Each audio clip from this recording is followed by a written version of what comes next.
নোয়াপাড়া বিধানসভা এলাকায় খোলা বাসস্ট্যান্ড চত্বরে ছড়িয়ে ছিটিয়ে রয়েছে ভিভিপ্যাট স্লিপ। রীতিমতো চাঞ্চল্য ছড়িয়ে পড়েছে গোটা এলাকা জুড়ে। আর হাতে মাত্র কিছুক্ষণের অপেক্ষা, তারপরে কিন্তু বিধানসভা নির্বাচনের যে গণনা পর্ব, সেই গণনা পর্বই কিন্তু শুরু হবে।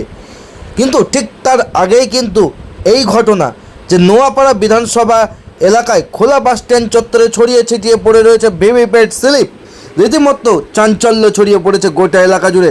ঘটনাটি ঘটেছে নোয়াপাড়া বিধানসভা এলাকার গারুলিয়া 29 নম্বর বুথের। আর সেই ছবি উঠে এলো আমাদের ক্যামেরায়।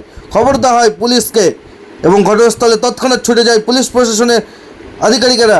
উদ্ধার করে সেই ভিভিপ্যাট স্লিপ এবং নিয়ে যাওয়া হয় থানার উদ্দেশ্যে।